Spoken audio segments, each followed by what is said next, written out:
Although I do appreciate having somebody across the table who actually has fashion sense, so that's all good. But Jack, if you're watching, we're not sorry. No. Yeah, sort it out, mate.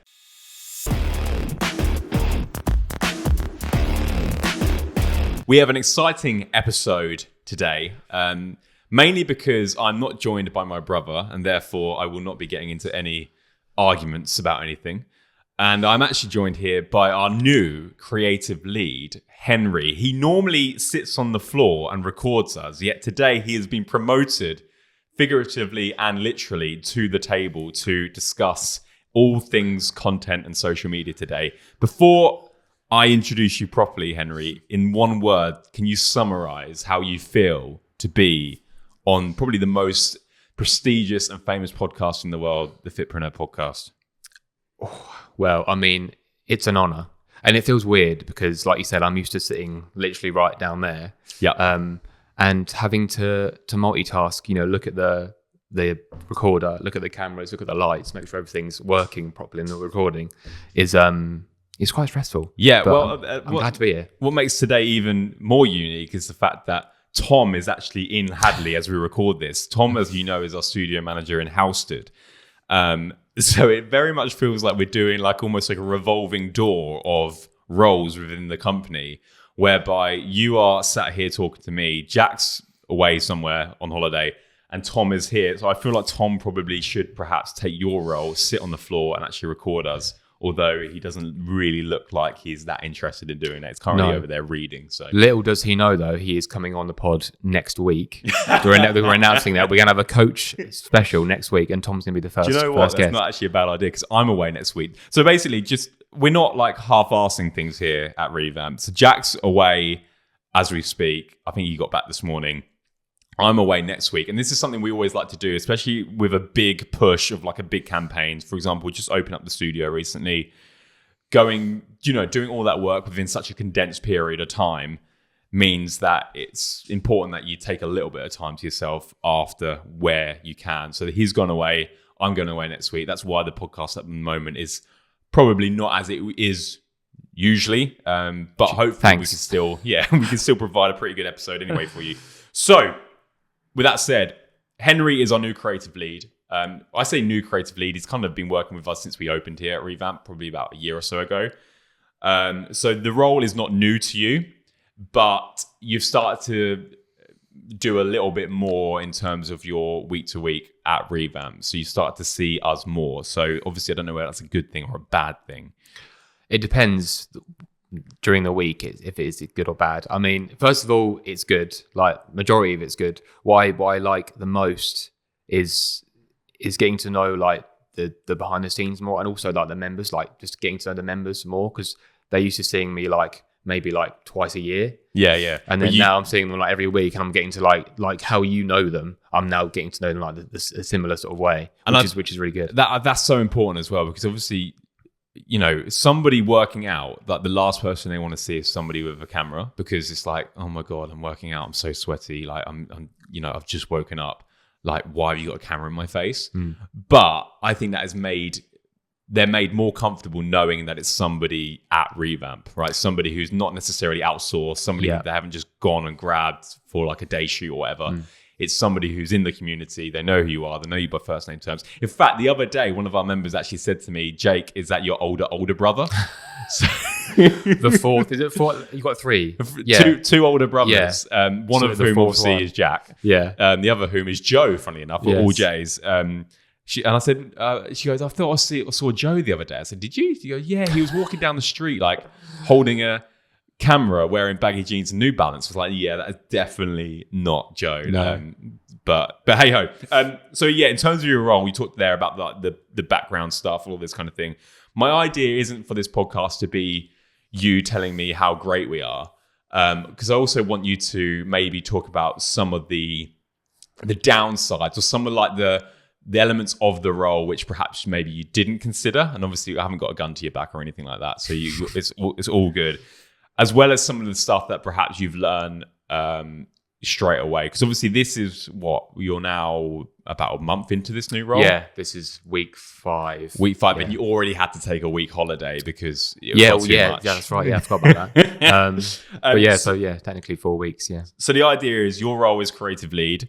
I work in collaboration with you to fill our social media with amazing posts, content, pictures, videos, all stuff that speaks to our community, speaks to our values, and just means that we can appeal to those North Star metrics that we have. I think one of the first conversations we had together, because I also think it's really important when you're managing somebody and when you're there to do a role and lead a role, you want to know exactly what you're doing it for, right? So it's like, am I doing this for more followers on social media? Am I doing this for more, awareness? But I thought it's important from the off to get an idea as to what we want to achieve from your role, and that is very simply filling our pipeline. So everywhere from new lead to appointment booked to appointment shown to closed to retain, all of that pipeline is there, and the content is there to fulfill that pipeline. Yeah. So I think at every single step, the content that we put out organically, whether that be through email or Instagram or Facebook, is there to enable that no one to fall through the cracks of that pipeline. Do you want to speak a little bit in terms of some of the early stuff that we've done in order to kind of get the role kickstarted? I mean, luckily for me, you've been kind. Thank you. Not dumped a load of stuff on me. Like you could have easily gone, this is what we want you to do, go away and do it. It's been very structured and very easy to understand. In terms of like what we've started with, I mean, we did a little bit at the start. I mean, mainly my role was just coming in to do the podcast once a week. Yeah. And it was the odd kind of like event or just, video you want filmed like an ad or whatever. But like, it's just more of that. And I think the first one was like, photos of sessions was the big one. Is like we did that maybe like once or twice. Yeah, the whole like journey. I think it got 6 months in, and I was trying to reuse like the same 8 photos. Yeah, exactly. So that stuff like that, it's just more stuff that we could use as different. And yeah, again, it's just trying to just come up with more ideas. Again, it's like, I was never really the ideas person. It was always you that came up with the ideas, and you'd be like, I've got an idea to do this. Let's do that. And I'd be like, okay, all right, let's go and do that. And then we did it. But yeah, it's definitely taken a turn of like, all right, I'm now coming up with ideas, and you're willing to, see them through and actually say, all right, let's do that. Yeah, it's good. It's being able to have more creativity is arguably the best thing to come since starting the new role, for sure. Yeah, and it's like one of those where I think in order for you to have that flexibility and come up with those ideas, you almost need a backdrop or some kind of structure to work to. Because I think it's one thing saying, yeah, just come up with a load of ideas and just post them whenever you can. But I think that's one element of it, where it's like that's the variable. But I think in every experiment, scientific thing, you need to have a control as well. So I think one thing that we have is our weekly cadence, right? So we have, a structure that we can lean on if we need to. We're not, stuck to that structure every single week. We don't let it kind of rule us. But like, just to break it down very quickly, we wrote a podcast about this. No, we wrote a newsletter about this, and we recorded a podcast a while back about this. Is our weekly reps strategy, right? So throughout the week, we have a post which is a result, a post which is exposing the sessions going on, and a post which is a practice post, which is about educating our audience. Okay, so that's the R is results, E is expose, P is practice, and then at the end of the week we have an S, which is summary, and that summary is basically a curation of the previous week's posts in an email. So let's say, for example, this week we post a result, which might be a member with holding their 100 session t-shirt, expose, which is a video of a session going on, practice, which is maybe Tom talking about DOMs, right?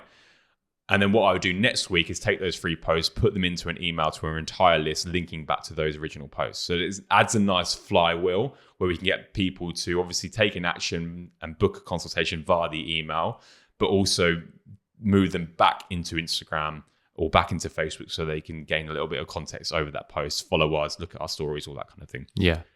So that's kind of like the general strategy. But I think you found out pretty early that it's not something we necessarily are really diligent on. Like we're flexible with it. No, that's exactly right. I mean, when we first spoke about it, I was kind of like, I thought it was a case of we have to do it this way. Like this is the structure, and it has to be done this way.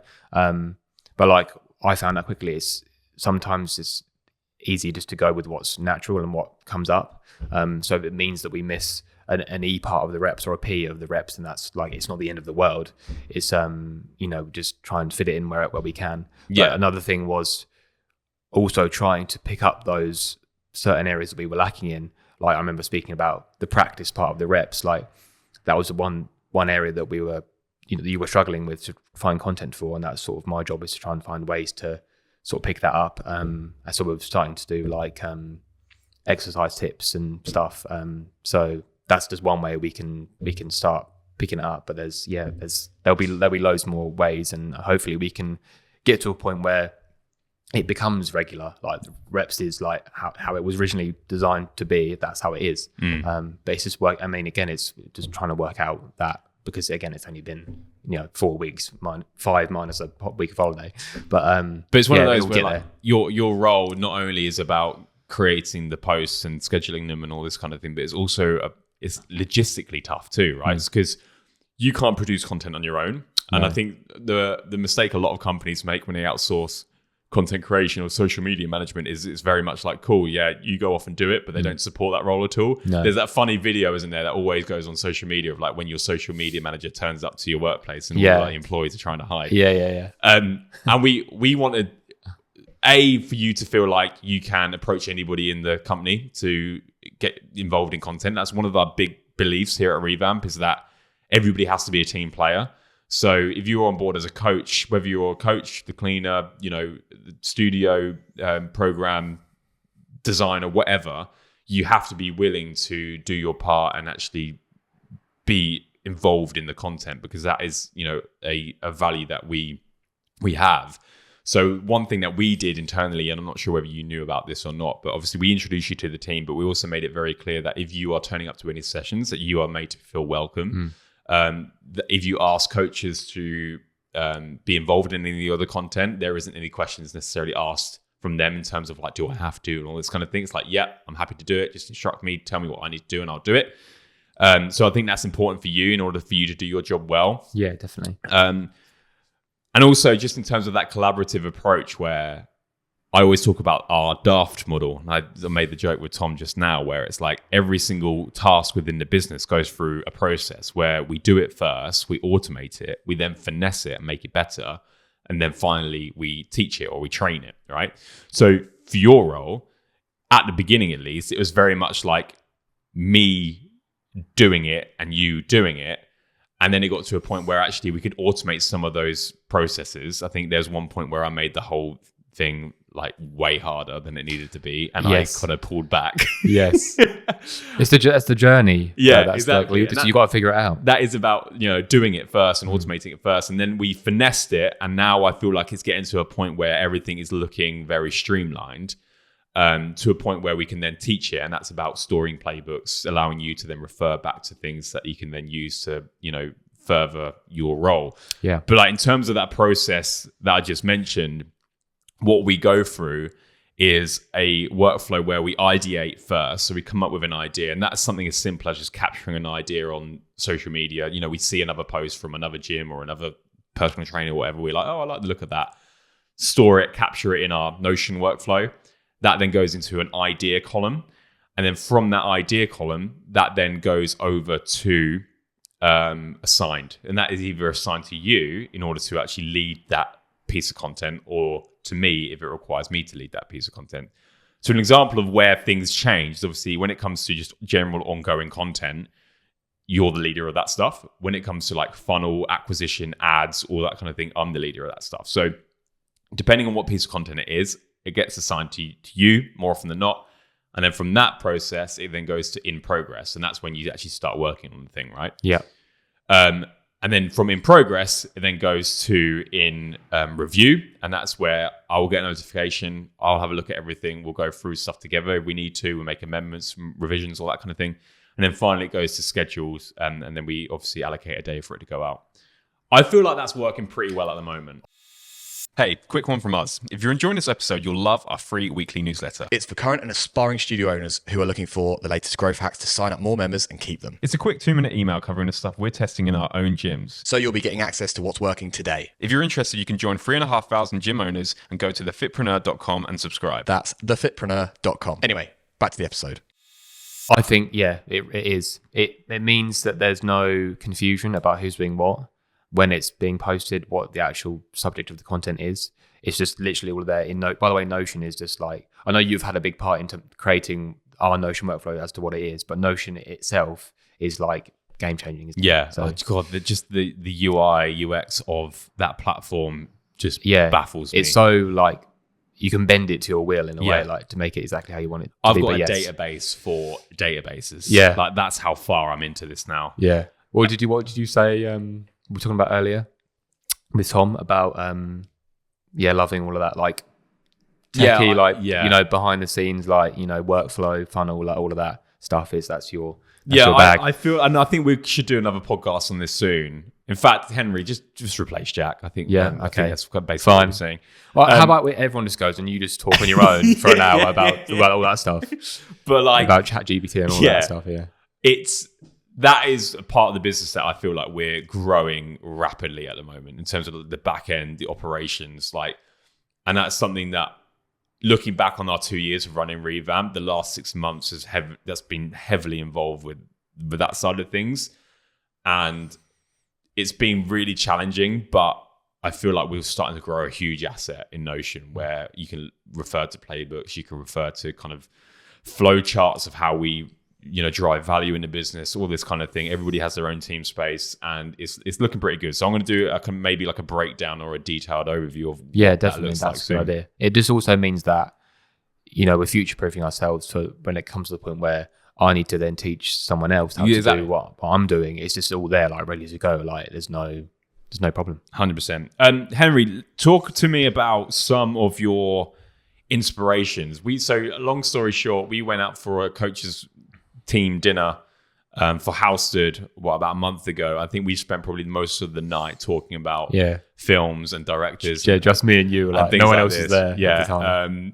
It was one of those moments where like we're talking about Damien Chazelle and like everything else was just blurred into the background, and I enjoyed it. So talk to me about kind of maybe some early inspirations, who you look up to now, what you consume, what kind of inspires you, and what informs some of the content that you create now. I mean, early days, it was just like me and my dad, especially my dad has always liked films. So I've just grown up watching films just without sort of a choice.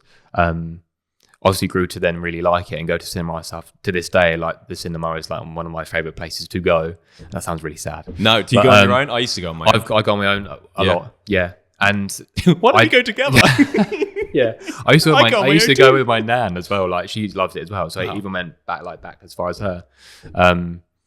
But yeah, you go and watch anything, like literally. I have to want to go and watch it, right? Yeah, Okay. But there's certain things that like no one I know will want to watch. I'm just like, I'll just go on my own, and that took time for me to do. Is like going anywhere on your own, doing anything on your own can be quite anxiety inducing. But then when you realize, I don't know, I feel like the opposite.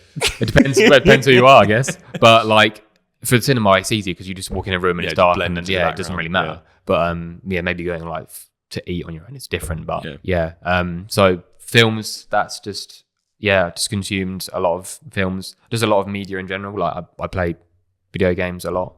Don't read as much as I used to now, but I used to read a lot. And when I learned that you could do it as a career later on when I studied at college and school and stuff, that's when I sort of got into the YouTube side of things. So people like Peter McKinnon, you might have heard of. He's like a photographer and videographer. He does like online tutorials.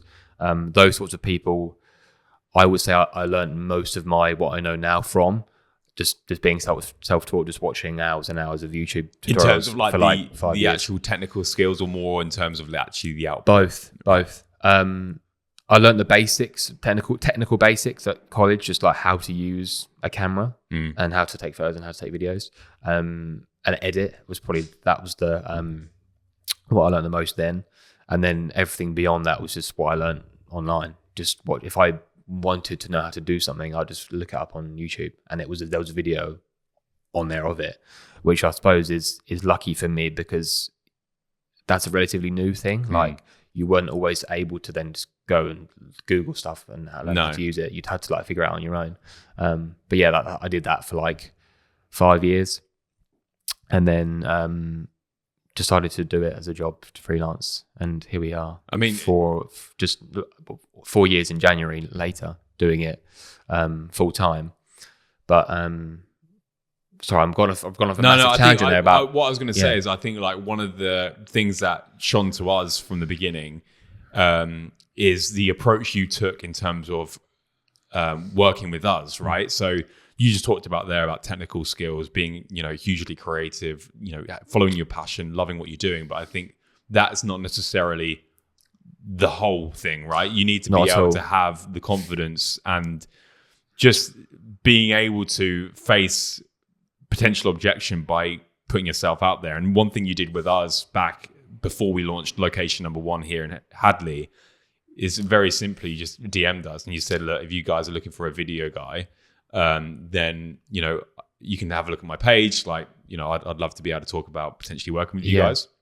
And I think so that's what I mentioned. Like you could have insane talent, you could do all of this stuff, but if you're not willing to actually DM somebody and offer your services, then it's kind of rendered useless, right? You have to be able to. You're not going to get anywhere. No. And in that DM I sent you was one of thousands. During that time. So to be able to do it full time, as lucky as I have been to do it, you have to put yourself out there and open yourself up to rejection, mainly criticism, which isn't always bad. And also knowing how to speak to people. Like it's not enough just to be able to be really good at one thing. You have to be good at so many other things. I know, and that's another thing. In terms of one of your traits that I really admire is that when you turn up for a shoot, not only are you punctual and you turn up at the time you say you're going to turn up, but also you're respectful and you're polite to our members and our other coaches, right? And that's something that is, again, not necessarily attributed to video skills. It's more to do with actually how you hold yourself and how you approach your work. And I think that's something I think everyone here can say that they're really it's something that's super important to me. That's how I was taught to be growing up. And something that I would say is speaking to other people in the industry, like it can be lacking sometimes. They think, I'm good at this thing, so that's all I need. I can just go and do that, and they'll accept me because I'm good at it. No, that doesn't work. You could be the best person at one thing, but if you're an asshole, then no one's going to work with you. No, it's as simple as that. Well, luckily, Henry, you're not an asshole. Not yet, not today, anyway. And I appreciate you. And like I said, we're only 4 to 5 weeks into this proper working relationship.